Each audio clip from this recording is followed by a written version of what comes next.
오케이. 오늘 수업은 의사결정론. 우리가 처음에 이제 이론에 대해서 얘기를 했고, 그 다음에 우리가 지난주에는 전통적 행정이론으로 거기 이제 그 부분을 이제 마쳤고, 오늘은 전통적 행정이론에 이어서 의사결정론을 하는데, 의사결정론을 일반 교과서에서는 행태이론 이런 식으로 많이 소개가 돼 있어. 그런데 엄밀히 보면은 같다고 볼 수가 없어. 오히려 그 행태이론이 보다 더 큰 범주의 이론이고, 의사결정론은 행태이론하고 일부가 겹치는 그런 이론 정도로 여러분들이 생각하면 될 거야. 그 부분에 대해서는 우리가 강의를 진행하면서 더 자세하게 설명할 거야. 우선 의사결정론이 뭐냐? 의사결정론에 우리가 의사결정론을 정의를 내린다면은 어떻게 정의를 내릴 수 있느냐? 조직의 행태를 이해하려는 시도인데 뭘 통해서 이해하려고 그러냐면은 의사결정을 핵심적인 설명 요인으로 활용해서 조직의 행태를 이해하려는 시도다. 응? 의사결정. 그리고 우리가 이제 분석 단위 얘기를 했는데, 의사결정론의 분석 단위는 개인의 의사결정이야. 그게 핵심적인 분석 단위고, 우리가 종전에 배웠던 전통적 행정이론에서의 분석 단위는 집단이야. 조직. 조직을 어떻게 효율적인 화시킬 것인가, 조직을 어떻게 효율화시킬 것인가, 인간 행동을 어떻게 합리화시킬 것인가, 조직 내에서 인간 행동을 합리화시키느냐, 이 문제이기 때문에 조직이 분석 단위인데, 의사결정론으로 가면서 첫 번째 나타난 차이는 뭐냐면은 개인의 의사결정이 분석 단위를 활용된다는 거. 그 다음에 이제 의사결정론에 해당하는 여러 학자들이 있는데, 그들이 다 공통적으로 의사결정론의 주요 특성으로서 다음과 같은 것을 제시해.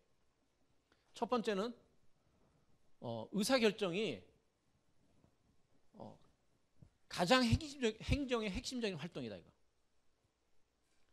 행정가들이 수행하는 여러 가지 활동을 우리가 보면은 결국 의사결정으로 수렴되고 의사결정과 관련된 활동이라는 거야. 행정가들이 주로 하는 행위들이 뭐냐? 어떤 문제에 봉착해서 문제를 해결하기 위해서 자료를 분석해. 그리고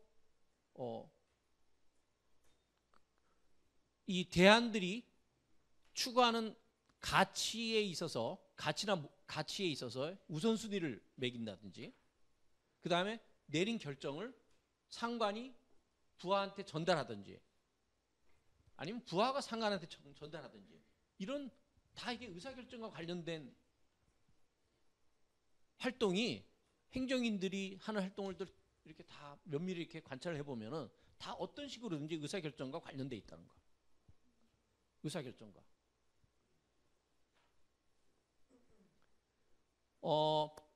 우리가 의사결정은 꼭 조직의 상층부에 있는 CEO만 하는 것이 아니라, 의사결정론에서는 조직의 모든 사람들이 의사결정을 내리고 의사결정 활동을 하고 의사결정과 관련된 그런 세부적인 활동을 한다는 거야. 전통적 행정이론에서 우리가 수업 시간에는 너무 기초적인 것을 다루지 않았던 정치행정이원론, 윌슨, 여러분들 다 알 거야. 행정학의 아버지 이렇게 행정학 개론 시간에서 배웠을 거야. 윌슨이 제시한 게 뭐냐면은 정치행정이원론이야. 정치행정이원론의 핵심적인 주장은 정책이나 법은 정치인들이 결정을 하고, 행정가들은 결정된 정책이나 법을 집행하는 데 있다고 그랬어. 정치의 영역과 행정 영역을 엄밀하게 구분해서 서로 침범이 없도록 하는 것이 행정 효율성을 높이는 것이다라고 얘기를 했어. 정치행정 이원론의 전통적 행정 이론들은 정치행정 이원론의 사고를 공유하고 있어. 정치행정 이원론이나 전통적 행정 이론은 결정은 누가 하느냐 이거. 누가 하는 거 돼 있지? 정치의 영역, 다시 말해서 국회에서 결정을 하고, 그리고 행정가들은 뭐야? 집행하는 일을 한다는 거야. 행정가들이 물론 결정하는 영역이 있지만은 결정하는 일을 담당하는 그런 행정가들이 있어. 그들은 조직의 상층부에 있는 CEO나 정책을 결정하지, 나머지들은 다 뭐야? 정책을 효율적으로 집행하는 일만 담당한다는 거야. 근데 여기서 정책 결정이라는 건 뭐지? 정책 결정은 정치의 영역 또는 CEO의 영역이라고 얘기를 했어.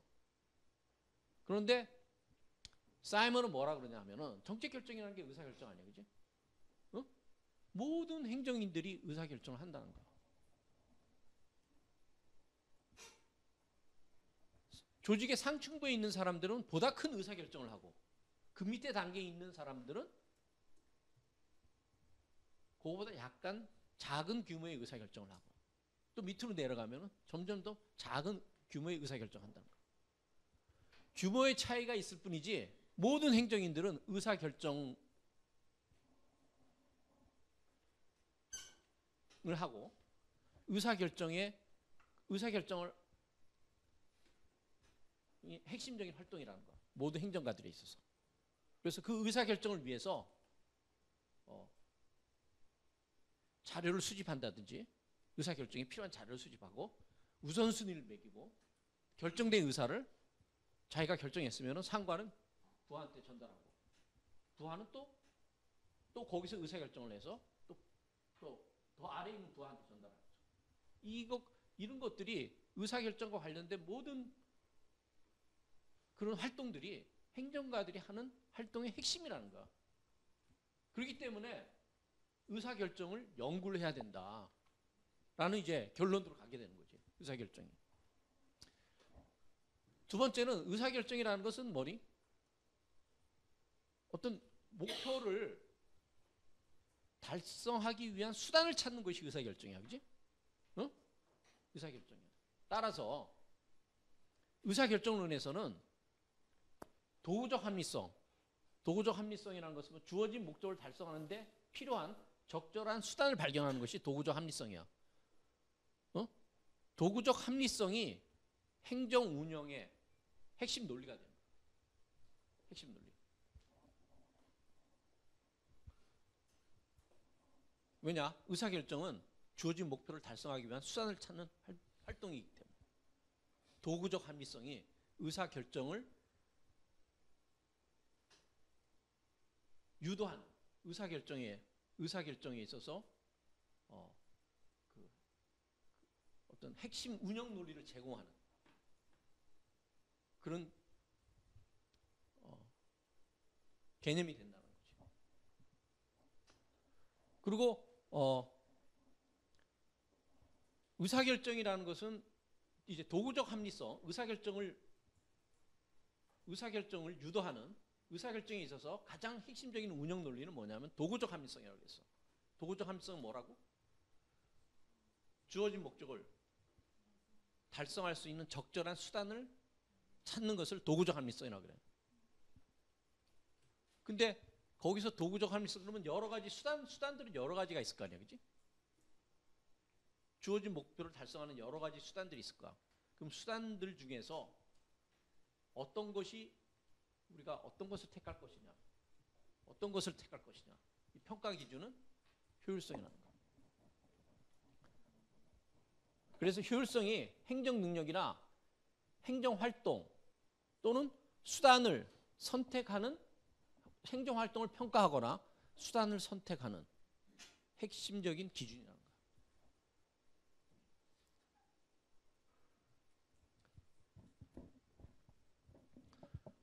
자, 다시 정리하면은 의사결정가들이 공통적으로 주장하는 바는 의사결정이 행정의 핵심적인 활동이기 때문에 의사결정에 통해서 조직의 행태를 이해하는 것이 가장 효과적이다.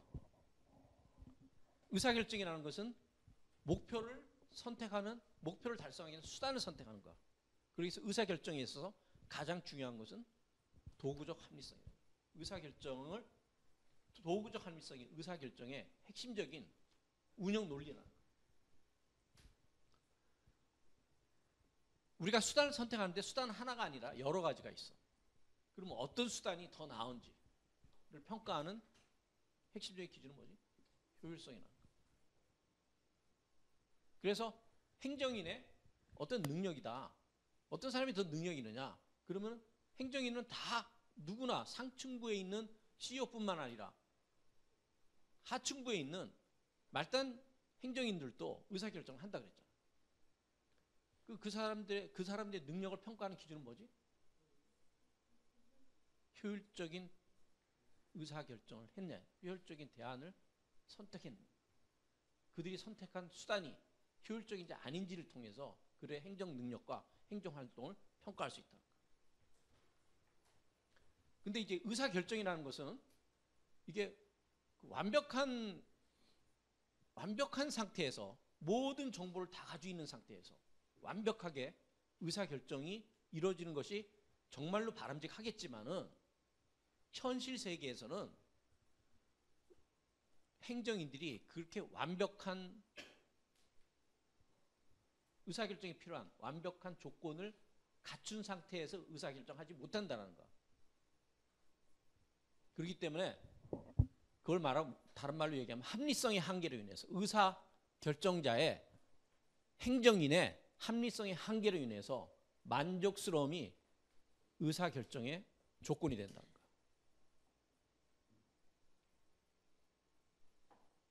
의사결정의 조건, 만족스러운 대안을 선택하라 이거.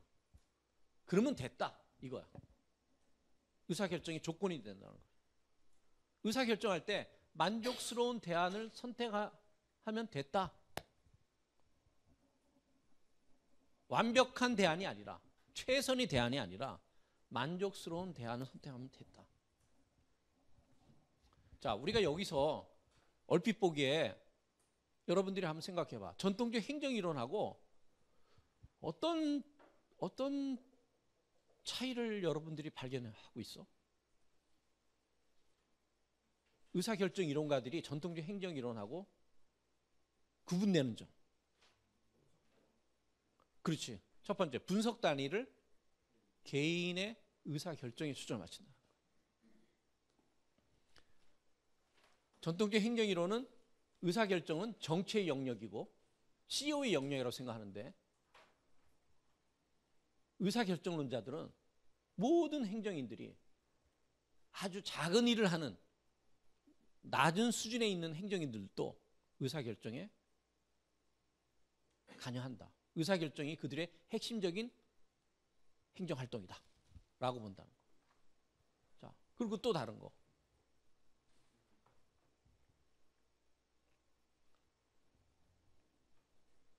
전통적 행정이론들 여러분들 원 베스트 웨이 얘기했지. 원 베스트 웨이 사고가 깔려있는 거. 원 베스트 웨이라는 거 뭐지? 최선의 대안을 선택할 수 있다. 최선의 수단을 선택할 수 있다는 거. 근데 사이먼은 그렇게 얘기 안 하지. 만족스러운 수단. 만족스러움이 satisfying 이 의사결정의 전제 요건이라는 거. 핵심 요건이야. 최선의 대안은 불가능하다. 왜? 합리성의 한계로 인해서. 인간이 갖고 있는 합리성의 한계로 인해서 최선의 대안은 불가능하다. 자, 공통점은 뭘까?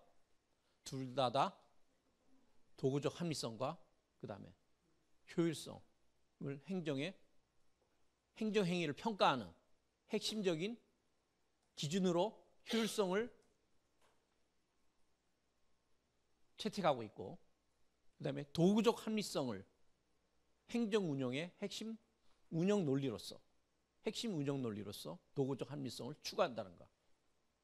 오케이? 자, 우리가 이제 두 번째 주제는 의사결정론을 많은 교과서에서 행태이론으로, behavioralism 영어로는 행태이론으로 소개를 해. 그런데 같다고 얘기하기는 힘들어. 오히려 행태이론이 의사결정론의 기원이라고 보면 돼. 기원.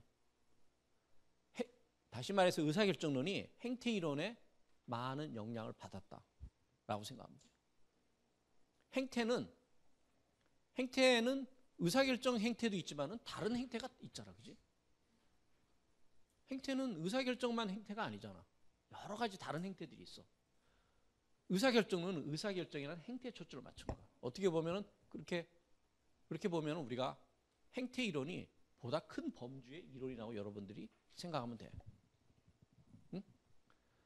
행태 이론은 몇 가지 가정을 갖고 있어. 행태 이론은 진실은 truth, 인간의 동기에 대한 가정이나 인간의 목적에 대한 가정을 통해서 가정에 입각해서 진실을 발견할 수 있는 것이 아니라 진실은 관찰할 수 있는 인간 행태의 객관적 연구를 통해서 진실을 찾을 수 있다는 거야. 어렵지? 자, 풀어주면 어떻게 되냐면 진실을 인간 행동에 대한 가정에 입각해서 찾을 수 있다고 생각하는 사람들이 있어. 그리고 인간 행동에 인간의 목적에 대한 가정에 입각해서 진실을 찾을 수 있다고 생각하는 그런 학파와 학자들이 있어.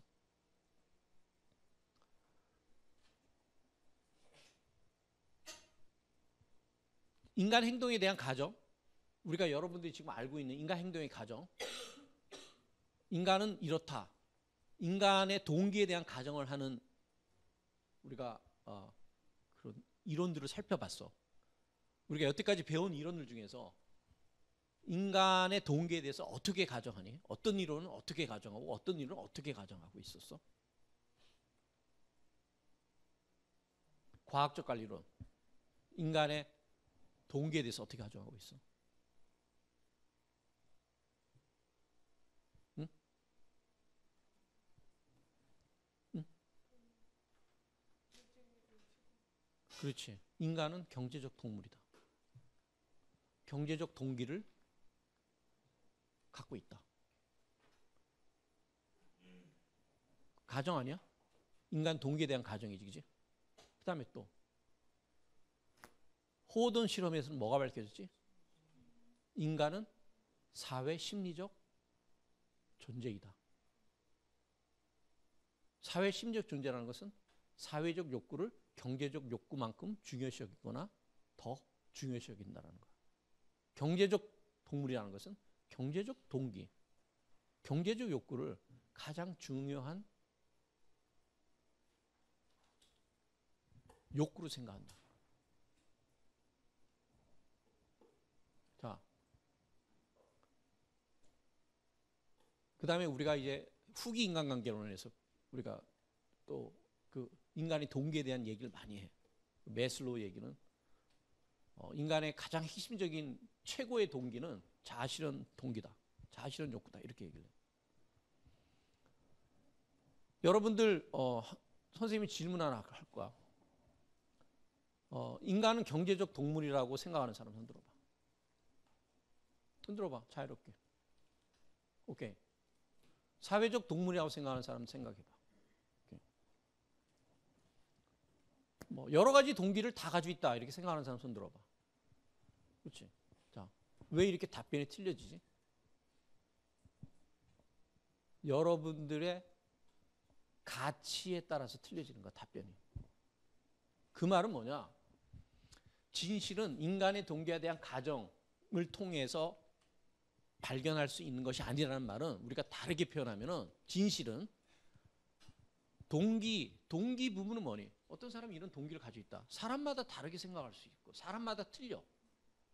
어떤 사람은 경제적 동기를 중요시 여기고, 어떤 사람은 사회적 욕구를 중요시 여기고, 어떤 사람은 자아실현 욕구를 중요시 여기고, 모든 사람이 같지 않아. 모든 사람이 추구하는 욕구가 동일하지 않아. 왜 틀려질까? 그들의 가치가 틀리기 때문이에요. 그지?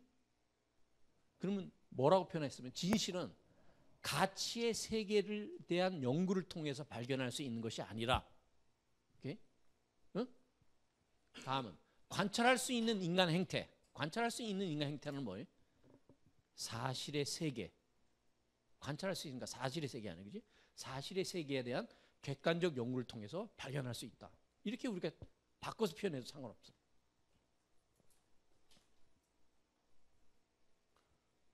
그리고 아까 앞에서 인간 동기에 대한 가정 또는 인간의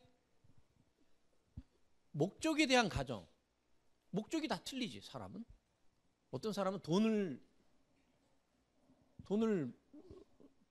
목적으로 생각하는 사람도 있고, 어떤 사람은 권력을 목적으로 생각하는 사람. 다 틀리잖아, 그렇지? 그것도 다 뭐니? 왜 틀리지? 그 사람이 갖고 있는 가치가 틀리기 때문에. 진실은 인간의 동기에 대한 가정이나 개인 혹은 집단의 목적에 대한 가정을 통해서 발견될 수 있는 것이 아니라, 다시 말해서 진실은 가치의 세계를 통해서 발견할 수 있는 것이 아니라 관찰할 수 있고 일반화될 수 있는 인간 행태, 사실의 세계에 대한 객관적 연구를 통해서 발견할 수 있다. 그리고 행태론자들은 인간 행태는 측정이 가능하다 이거. 가능하고 인간 행태를 기술하는 인과적 설명을 만들어내는 것이 가능하다고 가정하고 있어. 자, 어디서 많이 들어보지 않았어 이거? 어떤 관점이지? 우리 행정이론에 두 가지 관점이 있었다고 그랬어. 도구적 관점, 인과적 관점, 같은 말이라 그랬지? 그 다음에 해석적 관점. 어떤 거야? 도구적 관점, 인과적 관점.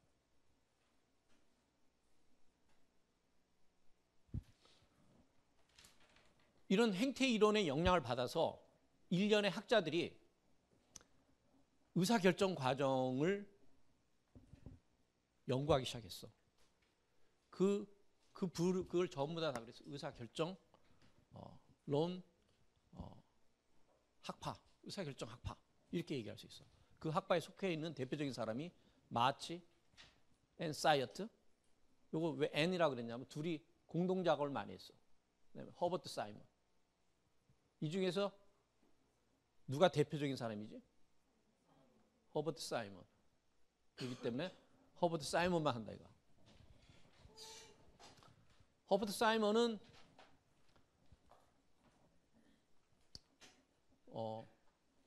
행정학에 굉장히 많은 기여를 한 사람이야. 우리가 허버트 사이먼은 우리가 다음에 배우는 체제 이론, 공공선택론, 또 허버트 사이먼의 직접적 간접적 영향을 받았어. 어떻게 보면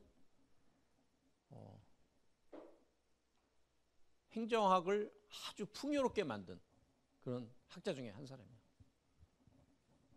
우리 행정학 쪽에서 이제 행정학자들 중에서 노벨상을 받은 사람들이 있는데, 아마 사이먼이 지금 말하는 Administrative Behavior, 저 책이 많은 영향을 미쳤어. 저 책이 어떤 원동력이 돼서 노벨상을 받았는데 노벨 행정학상은 없잖아. 그래서 노벨 경제학상을 받았어. 저분은 이렇게 학문의 모든 영역을 넘나드는 사람이야. 말년에는 지금 선풍적인 인기를 끌고 있는 아티피셜 인텔리전스, 인공지능을 연구한 사람. 인공지능이라는 것은 공학적인 지식이 있다라는 거 아니야? 그래서 카네기 멜론 대학에서 인공지능을 연구했어. 인문 사회 분야뿐만 아니라 자연과학, 엔지니어링까지 학문적 영역이 방대했던 사람이에요. 이분이 1947년에 Administrative Behavior라는 저 책을 발간했어. 저걸 번역하면은 행정, 행태, 행정, 행태론 이렇게 되는 거지.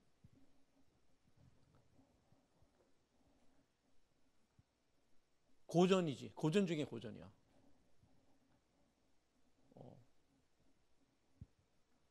저 책에서 저게 이제 자기의 시카고 대학에서 박사학위 논문을 훨씬 더 이렇게 세련화시키고 가공한 거야.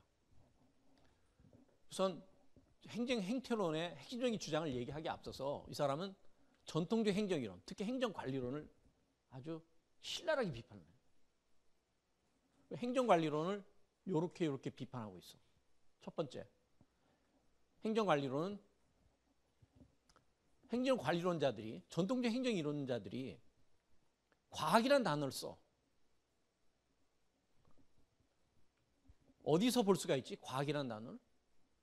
과학적 관리론, 테일러. 그 다음에 또 행정관리론자들이 제시한 원리들 있잖아. 그 사람들은 그 원리를 scientific principle이라고 얘기해. 과학이란 단어를 쓰는데 허버트 사이먼 입장에서 봤을 때 그거는 엉터리 과학이라는 거야. 과학이 아니라는 거. 엄밀한 의미에서, 자연과학적 의미에서 과학이 아니라는 거. 그리고 행정 원리들을 다음과 같이 비판을 해요. 첫 번째, 개념이 불확실하다 이거. 원리들을 막 여러 가지 제시하는데 그 원리 하나하나가 다 불확실한 개념에 입각해 있다는 거. 예를 하나 들어보면 통솔의 원리 얘기했지. span of control. 뭐라 그랬어? 한 명이 상관이?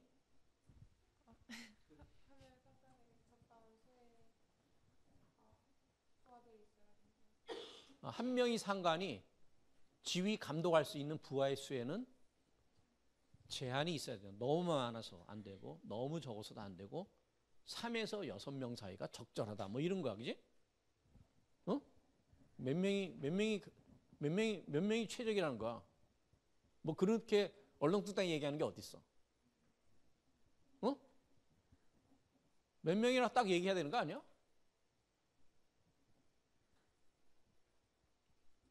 우리 분업 또는 전문화 원리, 분업 수평적 기능 분화 원리, 수직적 기능 분화 원리.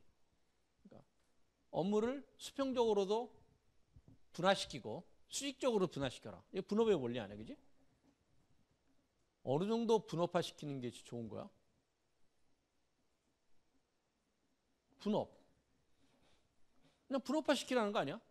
두 개로 어떤 일을 두 개로 나눠도 어떤 우리가 주어진 과제를 두 개로 나눠서 두 명이 수행해도 분업이고 4명이 수행해도 분업이고 10명이 수행해도 분업이고 어떤 정도의 분업이 좋은 거야? 너무 두리뭉실한 거 아니냐 이거. 두리뭉실 개념이. 두 번째, 행정 원리들은 격언이다 이렇게 얘기해. proverbs. 아주 치욕적인 표현이지. 행정 관리론자, 전통적 행정 이론가들은 자기네들은 과학적 원리라고 얘기하는데 사이먼 입장에서는 그게 scientific principle이 아니라 proverb라는 거야. proverb는 특성이 뭐가 있냐면은 원리가 상호 모순적이고 내적 일관성에 결여돼 있어. 그 말은 뭐냐면 특정 사항에 접했을 때 특정 사항에 어떤 행동 원리를 제시하는 게 격언이야, 그지? 특정 사항에 접한 사람한테 이렇게 행동하는 것이 좋다라는 행동 원리를 제시하는 것이 격언인데 격언들이 서로 모순돼 있단 말이야. 모순되는 처방을 내리는 격언들이 항상 존재해. 페어로. 상호 모순되는 처방을 제시해. 한번 예를 한번 들어봐.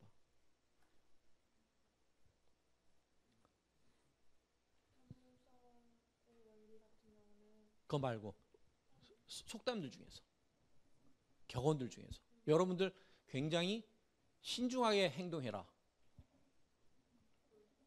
라는 그런 어떤 상황에 처해 있어, 그지? 그 사람한테 굉장히 신중하게 행동하라는 행동 처방을 제시하는 격언은 뭐라고? 돌다리도 두들겨 건너라. 근데 같은 상황에 또 다른 행동 원리를 처방하는 격언이 있어. 신속하게 해라. 과감하게 해라. 일단 저질러 그래. 아니면 쇳불도 당김에 빼라. 서로 모순된 격언들이 어떤 상황에 처했을 때 바람직한 행동 원리를 제시하는 것들이 격언의 이제 성격인데, 특정 행정사 어떤 상황에 대해서 항상 대립되고 모순되는 격언들이 존재하는 것처럼 행정 원리도 서로 모순된다는 거예요. 모순되기 때문에 내적 일관성이 있을 수가 없는 거지. 그래서 이 예를 이제 동질성의 원리와 계층제의 원리, 이거는 사이먼이 제시한 예는 아니야. 근데 이게 여러분들 이해시키기 가장 바람직할 것 같아서, 좋을 것 같아서 선생님이 이제 이렇게 두 가지 원리가 서로 모순되고 일관성이 없다라는 것을 보여주기 위해서 요 예를 들었는데, 요거는 빈센트 오스트롬이라는 사람이 있어. 우리가 공공선택 이론가 한번 배우게 될. 그 사람이 그분도 지금 우리가 수업 시간에 얘기하는 학자들은 거의 천재적인 사람들이야, 다. 전통적 행정 이론에서 얘기했던 귤릭, 테일러, 그다음 우리가 수업 시간에는 뭐 자세하게 얘기 안 했지만 체스트 버나드, 이런 사람들 다 천재적인 사람들이에요. 한 시대를 풍미했던 천재의 사람. 빈센트 오스트롬이 든 예인데, 동질성의 원리하고 계층제의 원리는 서로 모순된다는 거. 상반된 행동 양식을 처방한다는 거예요. 행동을 처방하는 거라. 우리가 그림을 그리면은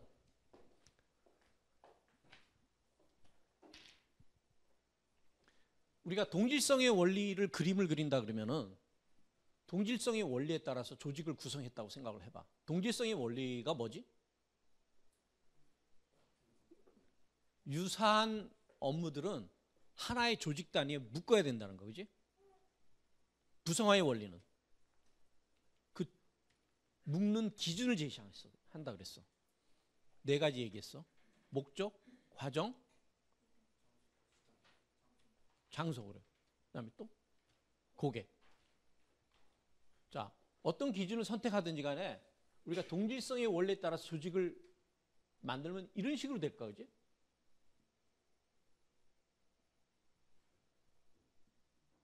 엔진과 관련되는 업무는 A라는 조직에 묻고, 트랜스미션과 관련되는 업무는 B라는 조직에 묻고, 차체 조립과 관련되는 업무들은 C라는 조직에 묻고, 이렇게 되지, 그지?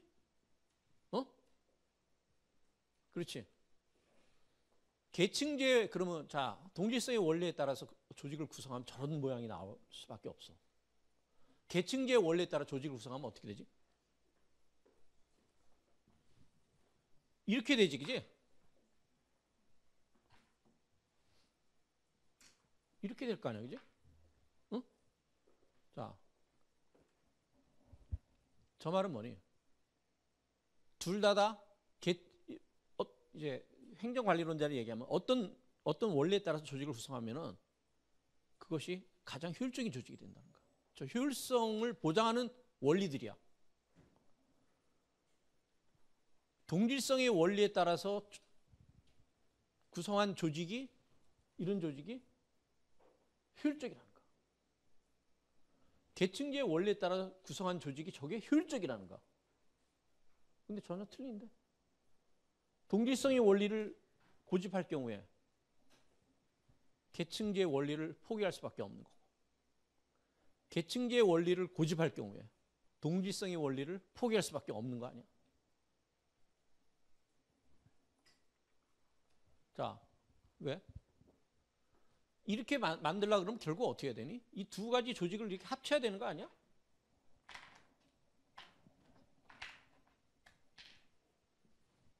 이렇게 합쳐야 되는 거 아니야?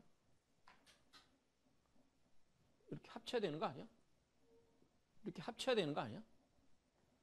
그 다음에 위에 또 이렇게 합쳐야 되고 이렇게 합쳐야 되고 이렇게 합쳐야 되는 거 아니냐고. 그지?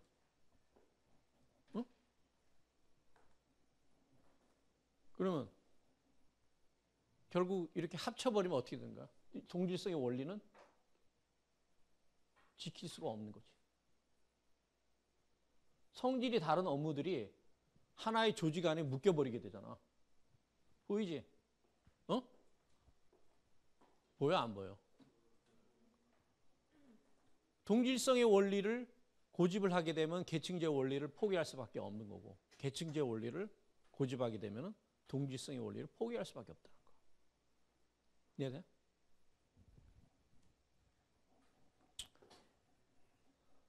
그래서 원리가 서로 상호 모순적이고 내적 일관성이 없는 다고 같은 원리로 구성되어 있기 때문에 격언이다. 아주 굉장히 그 모욕적인 표현을 해요. 네?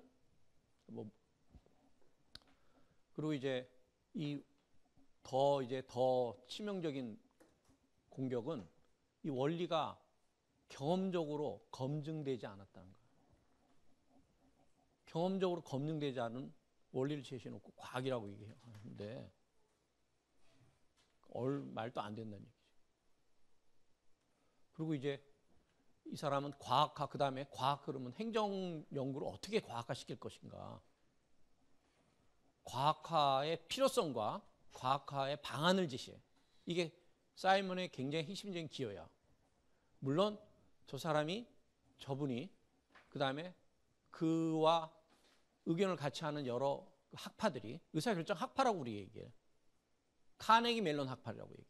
카네기 멜론. 저 양반이 카네기 멜론에서 강의를 나중에 하셨어. 그래서 카네기 멜론 학파가 의사결정 학파들이야. 의사결정 학파들이 행정연구의 과학화. 다시 말해서 과학적인 행정 지식을 산출하려고 얻어내려고 노력을 했어. 그 전에 지식은 과학이라고 얘기하지만 엄밀한 의미에서 과학적 지식이 아니라는 거야. 격언이라는 거야. 일관성도 없고 내적 일관성도 없고 그 다음에 검증되지도 않는 그런 격언에 불과하다는 거야. 그래서 행정연구의 과학과 과학적 행정학 지식을 끌어내자. 그래서 근데 그런 노력들이 얼마만큼 성공했는지는 그렇게 불명확해. 그렇지만은 행정학의 과학과 기치를 하늘 높이 들었다는 의미에서 굉장히 중요한 기여를 하고 있어. 그래서 행정연구의 과학화 방안을 이제 제시하는데 첫 번째가 이제 논리적 실증주의야. Logical Positivism. 우리가 행정 이론 얘기하면서 실증주의 얘기했어, 그지? 반실증주의 얘기했어. 논리적 실증주의는 실증주의하고 거의 유사한 언어라고 생각하면 돼. 논리적 실증주의. 논리적 실증주의는 어떤 주장이 논리적 실증주의 하나의 이제 그 철학관이야. 인식론이라 그랬지. 실증주의, 반실증주의, 엔티파지티비즘, 파지티비즘 이게 뭐와 관련되는 거라 그랬지? 인식론과 관련되는 거라고 그랬어. 인식론은 뭐지? 지식의 발견과 관련되는 그런 철학적 관점이야. 철학적 관점. 실증주의적인 관점을 선택하는 사람이 있고 반실증주의 관점을 선택하는 사람이 있어. 근데 실증주의는 관점은 뭐냐? 논리 실증주의 철학은 어떤 주장이 또는 명제가 과학적으로 인정받기 위해서는 세 가지 요건을 갖춰야 된다는 거야. 하나는 관찰할 수 있어야 되고 측정할 수 있어야 되고 검증 가능해야 된다는 거야. 이 세 박자를 갖춰야 된다는 거야.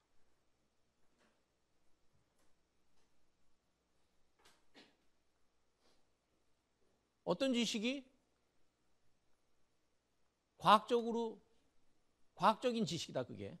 과학적 지식으로 인정을 받기 위해서는 그 지식이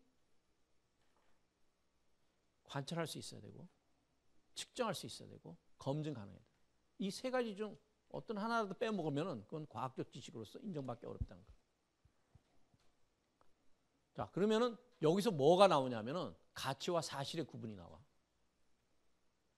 논리적 실증주의 입각에서 사이먼은 가치와 사실을 구분할 것을 제시해요. 가치의 세계와 사실의 세계, 아니면 가치적 명제와 사실적 명제, 또 다르게 표현하면 가치적 판단과 사실적 판단, 가치와 사실을 구분할 것을 제시해요. 그리고 가치의 세계는 배제한 상태에서 사실의 세계만을 통해서, 세계만을 대상으로 행정 연구를 수행할 것을 권고를 해요. Why? 가치의 세계는 논리적 실증주의를 적용할 수 없기 때문에. 가치의 세계는. 왜? 가치적 명제는 관찰하기 어렵고 측정하기 어렵고 검증하기 어렵다는 거.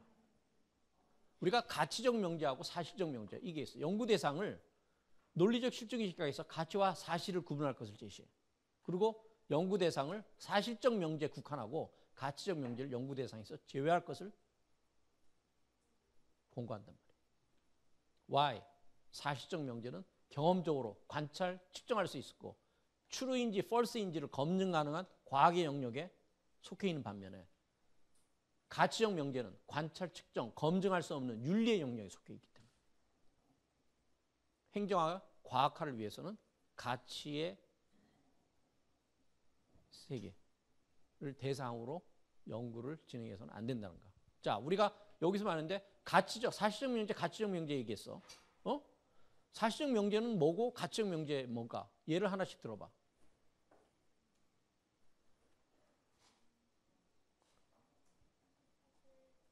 적 명제. 전화?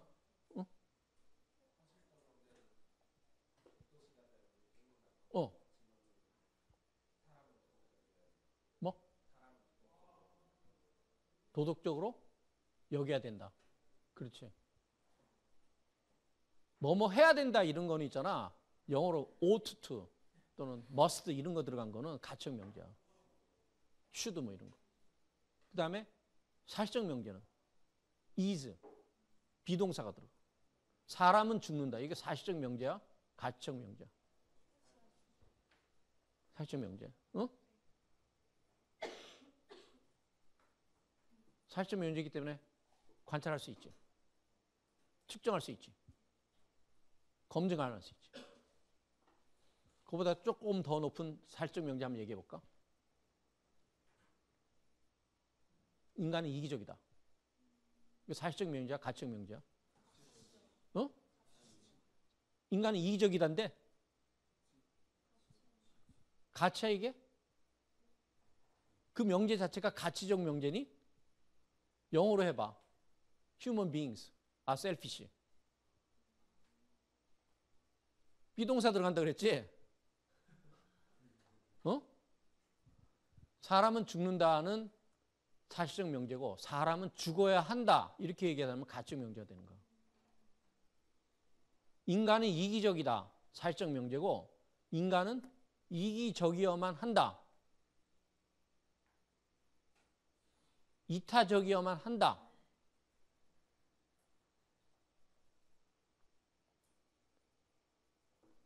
자식은 부모를 공경해야 한다. 가치적 명제이니까 사실적 명제야. 저 사람은 부모를 공경하지 않는다. 사실적 명제. 사실적 명제는 다 검증할 수 있어. 인간은 이기적이다. 검증할 수 있어 없어? 관찰할 수 있지. 측정할 수 있지. 좀 어렵겠지만은 검증할 수 있잖아.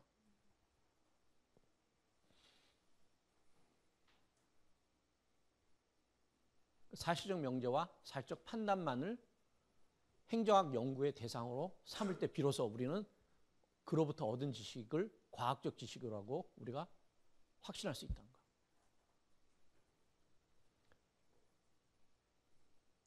논리적 실증주의하고 가치와 사실의 구분은 서로 연계되어 있는 거, 그지? 가치와 사실을 구분하는 것은 논리적 실증주의의 철학에 입각해서 사실의 세계, 사실적 명제만을 대상으로 행정학 연구를 수행할 것을 요구하고 있다는 것. 그 다음에 행정연구의 과학화 방안, 두 번째, 행정 행태를 설명하려고 하고 있어. 아까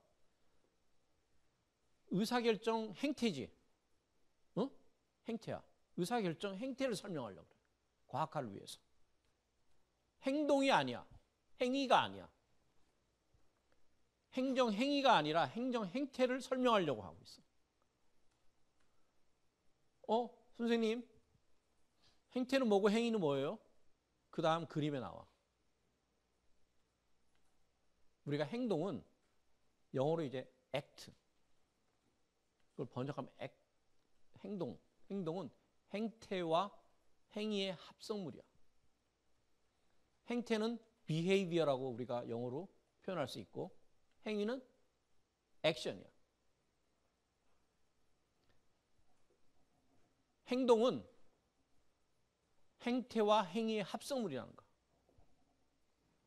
사이먼은 행위를 대상으로 행정연구를 진행시켜서는 안 되고 행정연구를 수행해서는 안 되고 행태만을 대상으로 행정연구를 해야지 과학적 지식을 얻어낼 수 있다는 거.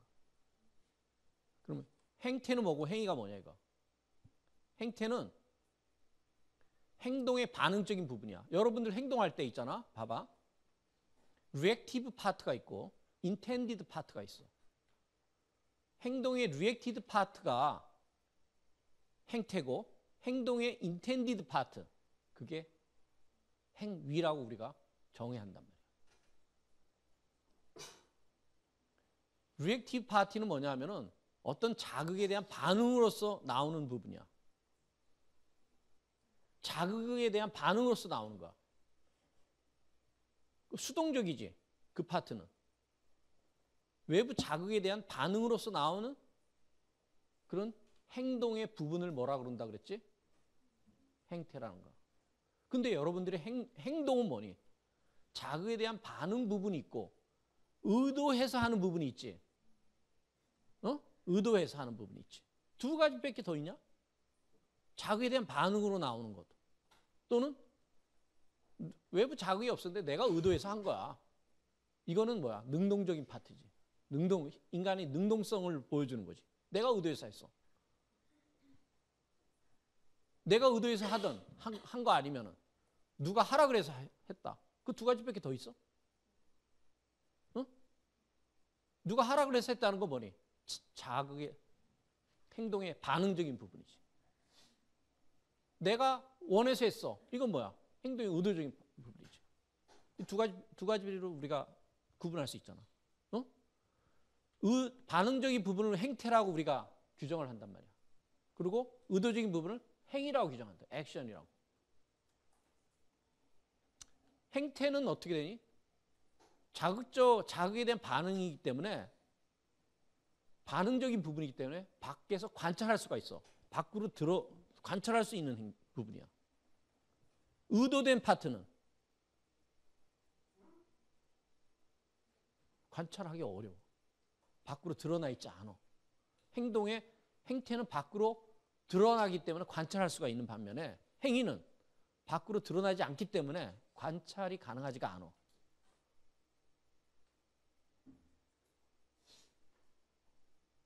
좀 조악한 예를 들면은 내가 화가 나서 누굴 때렸어. 걔가 울었어. 이건 뭐야? 행태야.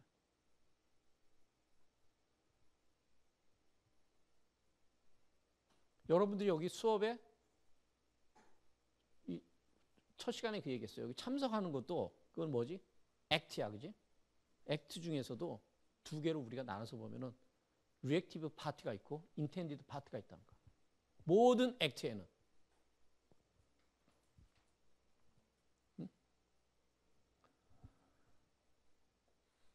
왜 행위를 연구 대상에서 배제해야 하냐? 왜? 행태만을 연구 대상으로 삼아야 돼. 왜? 관찰이 안 되니까. 행위는 측정이 안 되니까. 관찰하고 측정이 안 되니까 검증도 안 되겠지. 논리적 실증을 적용할 수 없기 때문이야. 쉽게 얘기해서. 행태는 논리적 실주의를 적용할 수가 있다는 거. 그리고 이 행태에는 규칙성과 질서가 있다는가. 첫 시간에 얘기했어. 자, 이걸 낙하시켰어. 이 물체를. 이거 행태니 행위니. 자연세계에서 볼 수 있는 건 다 행태야. 자연세계 의식적 존재는 인간밖에 없잖아. 의식이 없는 사람들은 행태밖에 없는 거야. 물체는. 이게 얘가 무슨 의도가 있어? 떨어지잖아. 그지? 떨어지지. 근데 여기는 뭐야? 떨어지는 뭐가 작용하고 있는 거지?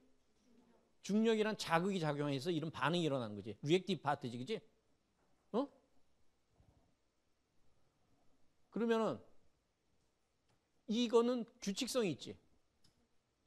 규칙성이 있다는 것은 질서가 있다는 말하고 같은 말이야. 질서, 오더가 있다는 거. 오더, 영어로는. 질서가 있다 이거. 규칙성이 있다는 거. 질서. 그리고 이걸 떨어뜨리면은 규칙성이 있다는 것은 시공간을 떠나서 동일한 현상이 벌어진다는 거 아니야. 그지? 규칙성이 있다는 거. 얘기했어. 이걸 떨어뜨리는 거 하고 한국에 떨어뜨리는 거 하고 미국에 떨어뜨리는 거, 서울에 떨어뜨리는 거, 부산에 떨어뜨리는 거, 지금 떨어뜨리는 거, 앞으로 10년 후에 떨어뜨리는 거 동일한 반응이 나온다 그랬어. 그지? 규칙성이 있다라는 거. 규칙성이. 질서가 있다는 거. 행태 규칙성과 질서가 있다는 거. 그것을 발견하고 이에 영향을 미치는 요인이 뭐지 이거? 다른 말로 표현하면 자극을 경험적으로 규모하는 것에 관심을 뒀다는 거. 행위는 행정연구의 대상에서 제외했다. 왜? 논리적 실증주의를 적용할 수 없기 때문에. 관찰할 수 없고 측정할 수 없고 검증 가능하지 않기 때문에.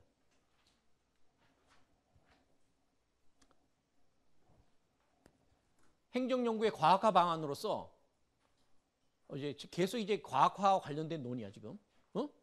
과학과 관련된 논의야.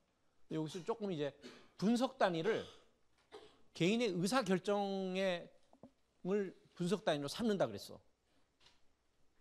전통적 행정이론은 조직이라 그랬어. 조직 또는 집단이라 그랬어. 개인이야. 우리가 여기서 두 가지 설명해야 돼. 왜 개인에 초점을 맞췄는지. 두 번째, 왜 의사결정에 초점을 맞췄는지. 행태도 여러 가지가 행태가 있는데 왜 하필이면 의사결정이냐가. 그리고 분석 단위도 조직도 있고 집단도 있고 뭐 국가도 집단이죠. 어떻게 보면. 그지? 개인하고 집단 두 개로 나눌 수도 있어. 우리가. 집단은 학교도 집단이고 회사도 집단이고 국가도 집단이고 유엔도 집단이잖아. 왜 개인의 초점을 맞췄냐 이거. 개인의 초점을 맞추는 연구를 뭐라 그러냐면은 개인을 분석 단위로 삼는 그런 행정 연구를 우리는 방법론적 개인주의에 입각해 있다 이렇게 얘기해. Methodological Individualism 영어로는 Methodological Individualism 방법론적 개인주의.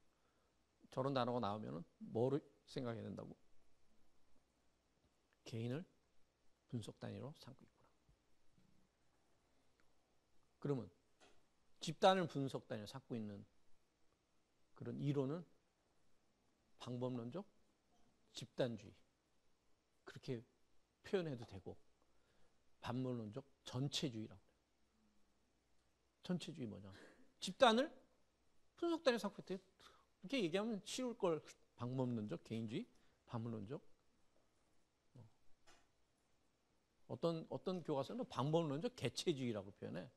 영어로는 똑같은 거야. 메소돌로지컬 인디비듀얼리즘. 저런 단어를 보면 개인을 분석 단위로 삼고 있구나. 개인을 통해서 사회 현상을 설명하려고 하는구나. 개인을 분석 단위로 활용해서 조직 행태를 이해하거나 사회 현상을 설명하려고 하는구나. 이렇게 여러분들이 이해하면 된다. 왜 이렇게 하필이면 개인이냐 이거. 왜?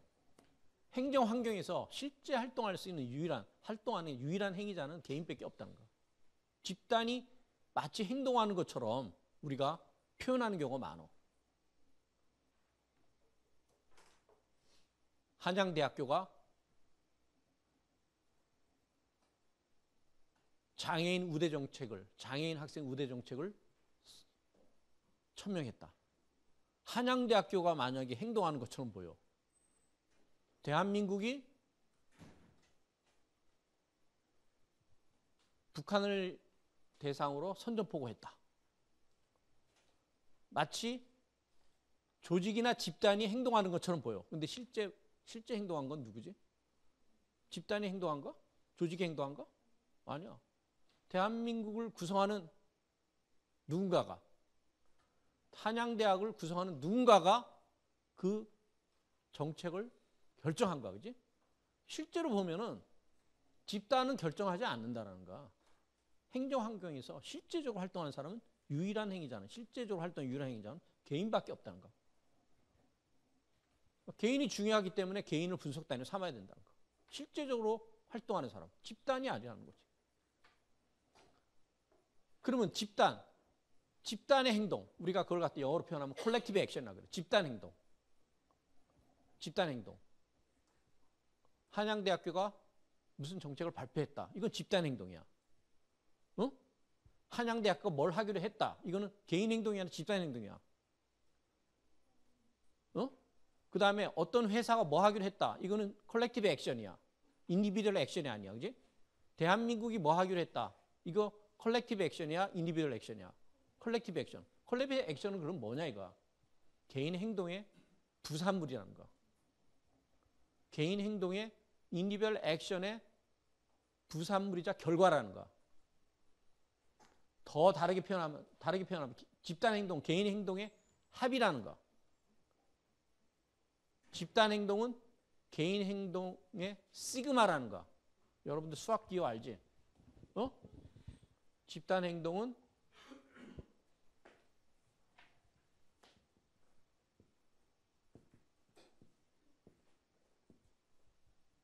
개인 행동의 합계라는 거. 저것도 일리가 있어. 자, 예를 하나 들었어. 대통령 선출이라는 것은 이게 뭐지? 대한민국이 대통령을 선출했다. 이건 집단 행동이야? 아니야. 집단 행동이지. 그러면 이 대통령 선출이라는 집단 행동은 대한민국의 유권자가 모여 만들어낸 결과지. 유권자의 투표가. 집단 행동, 개인 행동의 합이라고 얘기할 수 있지. 그죠? 집단이 무슨 하는 거는 결국 개인 행동이 모여서 만들어낸 결과라는 거야. 그러면 다시 말해 집단 행동은 개인 행동의 부산물이라는 거야. 그럼 왜 집단 행동을 부산물을 공부를 해? 부산물을 왜 공부를 해?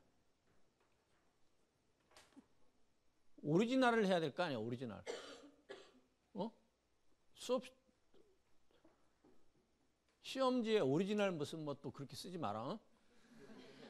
설명하기 위한 거다. 대통령 선출은 개인의 투표가 만들어낸 결과이기 때문에 집단 현상을 개인의 투표 행위를 통해서 설명하면 되는 거야. 개인의 행동을 통해서 모여서 집단 행동이 만들어진 거기 때문에 집단 행동을 설명하려면 뭐 하면 되지? 개인의 행동을 설명하면 된다는 거야. 그럼 집단 행동을 우리가 자연스럽게 이해할 수 있다는 거야. 아까 뭐라 그랬어? 의사결정론이 정의를 어떻게 내린다고 그랬어? 의사결정이라는 설명 도구를 통해서 조직의 행태를 이해하려는 시도라고 그랬어. 조직의 행태라는 것은 뭐지? 집단 행동이지. 개인의 의사결정을 통해서 분석 단위로 의사결정 분석 단위 삼아서 더 큰 조직의 행태를 이해하고 설명하려는 시도라는 거예요. 조직의 행태는 개인 행동의 합이라는가? 응? 개인 행태를 설명할 수 있으면은 조직의 행태는 설명된다는가? 자연스럽게. 개인 행동은 조직의 행태, 개인 행태의 부산물이기 때문에.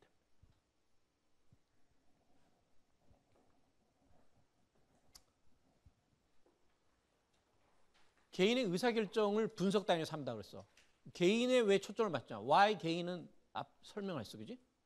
왜 집단이 아니라 개인이냐 이거. 그 부분 설명을 했어. 두 번째는 왜 의사결정이냐 이거. 하필이면. 행태가 많은데 여러 가지 행태들이 있는데 왜 하필이면 의사결정이냐 이거.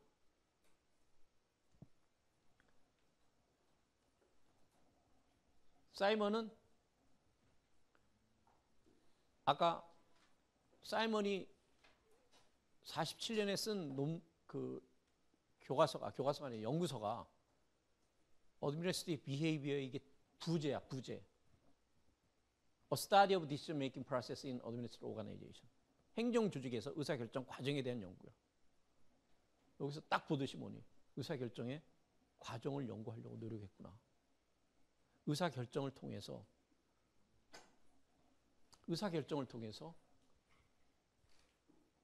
조직의 행태를 이해하려고 노력했구나. 들어오지? 왜 의사결정에 초점을 맞췄느냐? 뭐라고 얘기했어? 왜 하필이면 여러 가지 행태가 있는데 의사결정에 초점을 맞췄지?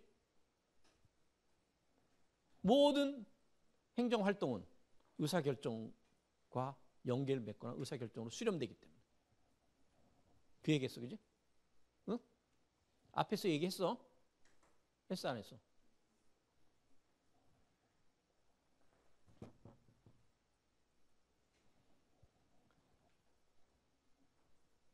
그런데 의사결정이 아니라 우리가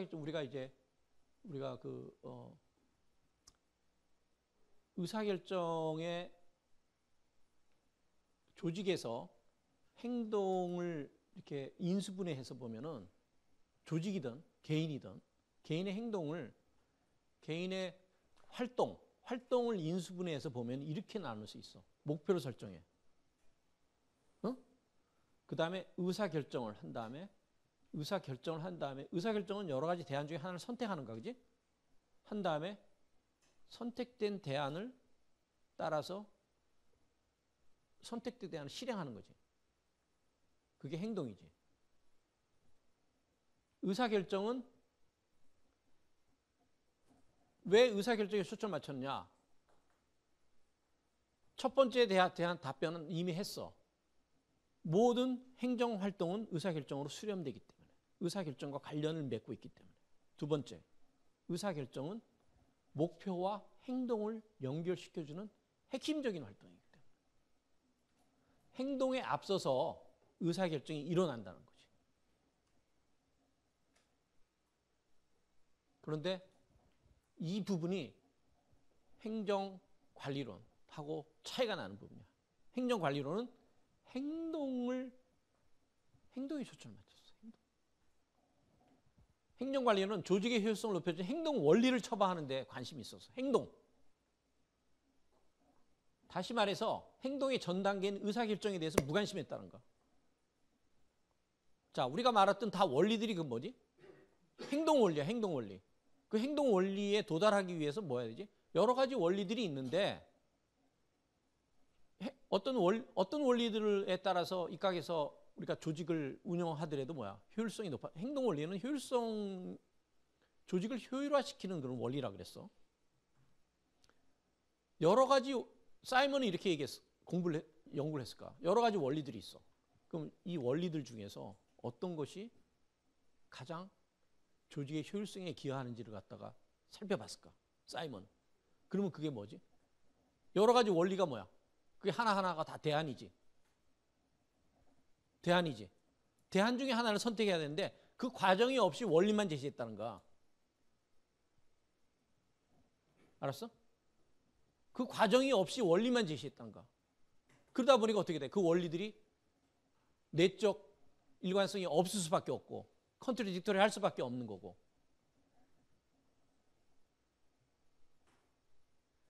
과학적 지식이 될 수 없다는 거죠. 그래서 의사결정에 초점을 맞춰라 이가. 맞추는 이유가